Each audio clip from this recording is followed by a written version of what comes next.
Hi, it's Congresswoman Jan Schakowsky back with my plans and pans for this week. I wanted to tell you that my heart is with the family and the community of Adam Toledo, 13 years old, 7th grader, who was shot and killed by the police. How many people, men, boys of color, is this going to happen to before we get real justice in policing, which is the name of the bill that passed the House, the George Floyd Justice in Policing Act? We have to grapple with this head on. Enough is enough. I also wanted to talk to you about the landmark. We reached 100 days of the 117th Congress and all the things that we have done, the important bills that have been passed already, mostly sitting over in the Senate, but not the big one, the $1.9 trillion in the American Rescue Act that has done so much for so many people, and I hope that you are one of them. But I also wanted to tell you about others that certainly passed the House. The For the People Act, which is one of the broadest expansions of our democracy on voting rights, on all kinds of things that protect our democracy are in that legislation. And we are very proud of that and determined, as is Chuck Schumer in the Senate, determined to make it pass. Also gets some of the money, big money, out of politics and has much more disclosure of where the money is coming from. It's just a great piece of legislation. We also passed the Equality Act, which means for the LGBTQ community that all rights would be sacred in our country, like for every other American. And that's a very important bill. And I wanted to also mention that we made a start on the Dream and Promise Act. That's for our dreamers. That's defined as the young people who came to this country as young people with their families, undocumented, but we want to make sure that we protect them from any deportation. We have a lot more to do when it comes to refugees and undocumented people in the United States. But this is a promise that we made a long time ago when Dick Durbin introduced the first bill for Dreamers over 20 years ago. So we're glad that we got that done. I wanted to talk to you about the Paycheck Fairness Act, equal pay for equal work. This is about women. Now, the first bill, the Equal Pay Act, passed when John F. Kennedy was president of the United States 58 years ago, signed into law by him. And as you can see, the kind of disparities still exist. On average, women make about 82 cents an hour compared to men.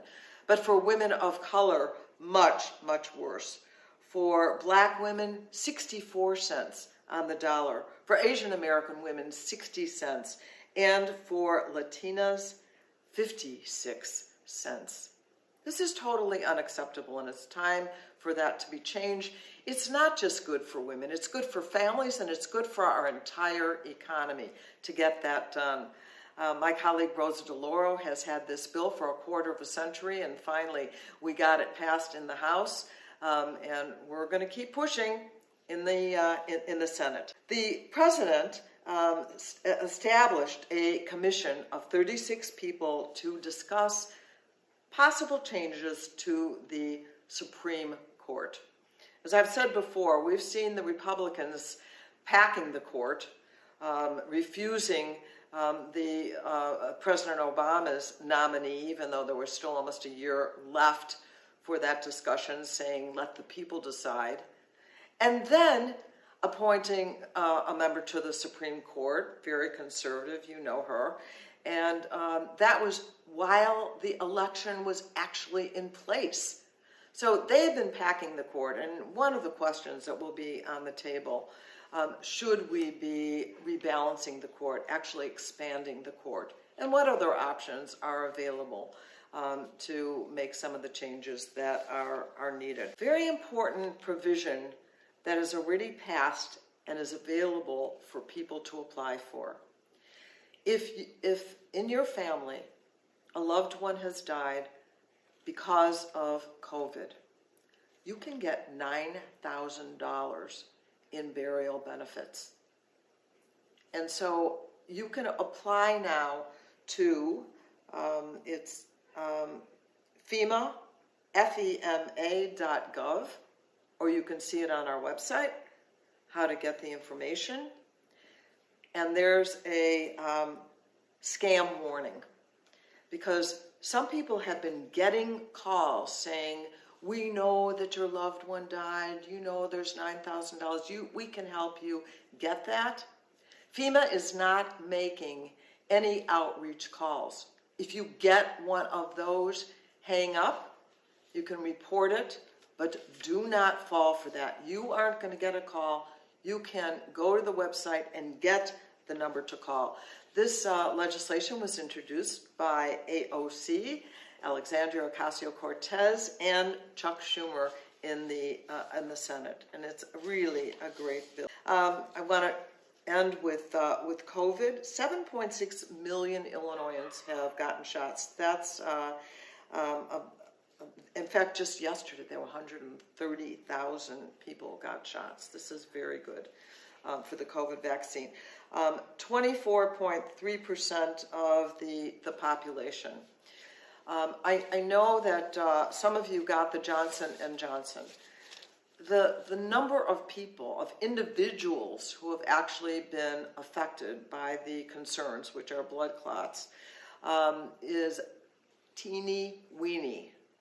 And I want to just look up what the symptoms are, and you are unlikely to have experienced any that may lead to concern about blood clots. But for caution's sake, there's a pause right now in the Johnson & Johnson vaccine availability.